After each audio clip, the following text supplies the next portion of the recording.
Galerinha, o programa hoje está mais que especial. Sabe por quê? Porque no caminho certo para a sua aprovação, passa aqui no Via da Aprovação. Não perca as dicas de hoje. Olá pessoal, vamos continuando aqui, a dica passada por Deine. A gente vai continuar para dar uma sequência num assunto muito importante. Sou o professor Diego Rangel, vou dar uma dica para vocês sobre redação. Vocês já ouviram falar em competências integradas? Pois são. Pois bem, as competências do Enem são integradas. Para você entender da redação, para você entender como é que você faz para organizar suas ideias, você tem que partir da leitura. A leitura dos textos de base da frase-tema te ajudam a entender como você deve planejar. Esse entendimento nasce e é realmente avaliado na competência 2. Ela analisa como você se apropria do tema e como você interpreta os textos de base para dar direcionamento à sua argumentação. Agora olha que coisa interessante, a competência 2, ela trabalha com a perspectiva do assunto e do recorte. O Enem muitas vezes diversifica o posicionamento do recorte para que o aluno realmente tenha trabalho nessa detecção. Quando o aluno detecta essa perspectiva textual, ele consegue planejar melhor e com certeza a nota dele vem. Então, entenda uma coisa, assunto é diferente de recorte, o Enem faz isso. Ele esconde os recortes em alguns temas, tá? Em 2018, olha o tema, a manipulação do comportamento do usuário pelo controle de dados da internet. A manipulação do comportamento do usuário era o assunto e o recorte é o controle de dados na internet. Se o aluno entende isso, ele sabe que ele deve se posicionar no recorte e não no assunto. Nessa perspectiva, para que você tenha a competência 2 muito efetiva, você tem que entender bem, detectar o recorte e, inevitavelmente, entender o limite do assunto, para que você não extrapole, muito menos deixe a desejar, quando você não atinge a perspectiva do recorte temático, tá? Bom, o repertório ele vai ser posicionado em virtude do seu entendimento com relação ao assunto e o recorte. E esse repertório ele é legitimado, pertinente e produtivo. Agora, ele só realmente vai ter esses 3 critérios aqui na medida em que você entende perfeitamente o recorte. E aí ele é legítimo quando ele é seu, não consta na prova de redação, pertinente quando ele está ligado ao recorte ou ao assunto, e ele é produtivo quando, ao você escolher o posicionamento dele, ele se torna efetivo. Então, entendendo isso, você dá início à fase 2, que é a fase do planejamento, do projeto de texto. O projeto de texto nasce da perspectiva do seu entendimento inicial da competência 2, leitura. Aqui é o produto do teu ponto de vista. Se você detectou o recorte, seu ponto de vista vem em cima desse recorte. E aí você formula o seu plano de texto a partir da resposta a uma pequena pergunta. Por que você deve escrever sobre esse tema? Por que esse tema virou um tema para que você analisasse? E aí essa resposta te garante um objetivo que vai te levar a 2 argumentos, porque esse objetivo vai ser atingido a partir desses argumentos aqui, perfeito? Vamos colocar isso na prática? O Enem 2015 trouxe o tema a persistência da violência contra a mulher. Você percebe que o assunto ele está nesse ponto, violência contra a mulher. E o recorte dessa vez está no início da frase. Como você se posiciona com relação ao recorte, persistência? O assunto dessa redação está aqui destacado, o recorte, a persistência aqui. Agora olha só como você se posiciona respondendo essa pergunta. Por que eu tenho que escrever sobre a persistência da violência contra a mulher? E eu respondo, olha só, porque mesmo com todo o avanço legislativo, a violência permanece. Essa é a minha tese. Esse é o meu ponto de vista e é o início do meu projeto de texto. Como esse projeto vai de fato se concretizar?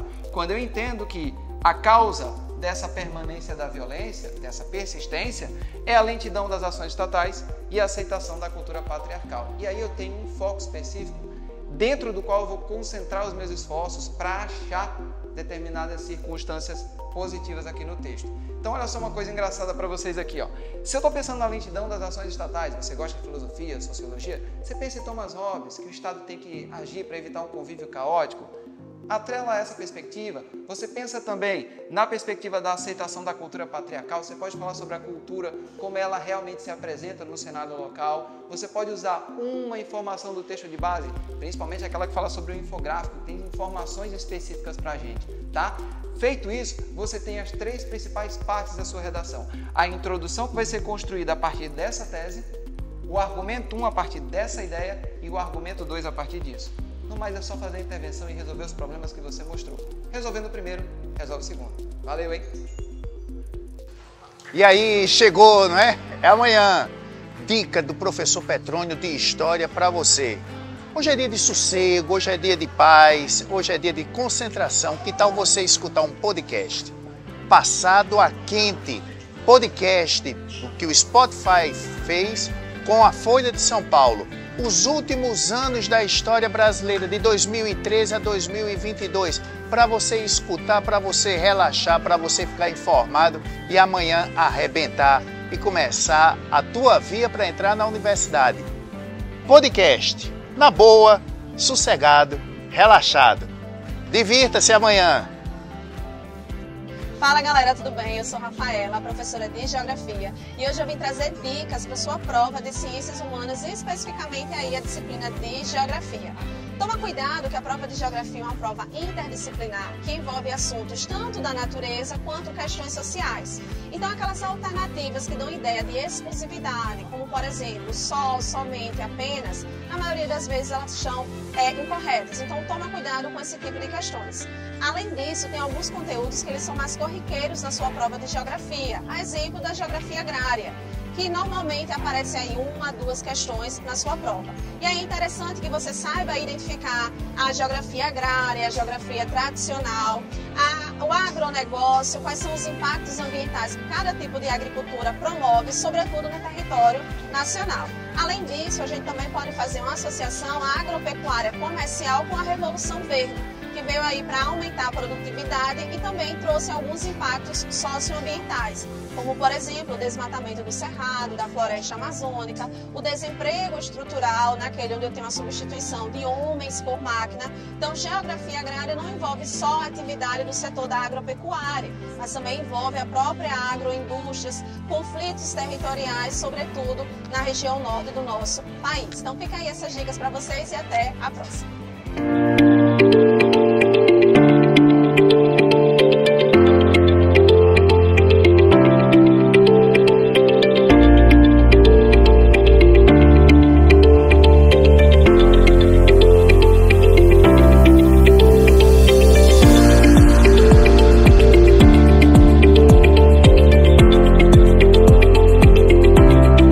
Oi galerinha, estamos aqui na nossa primeira sala.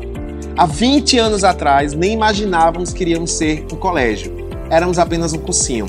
E foi pensando em viabilizar sonhos e futuros que hoje estamos aqui para mostrar a vocês o quanto crescemos. Temos hoje uma escola com ensino fundamental e médio e a partir de 2023 uma nova unidade nos bancários.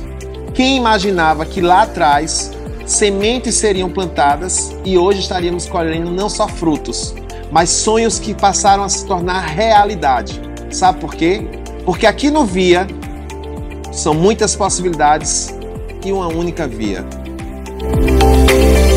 Olá, me chamo Michele Nóbrega, sou professora de Química e vim te fazer um convite bem especial. O que é bom, cresce. E o VIA chega com sua mais nova unidade nos bancários, com muitas novidades para você. Lá nós teremos ensino fundamental, anos iniciais. Outra grande novidade é o bilíngue para todas as turmas das 2 unidades. E aí você não pode ficar de fora dessa. Venha conhecer a nossa proposta.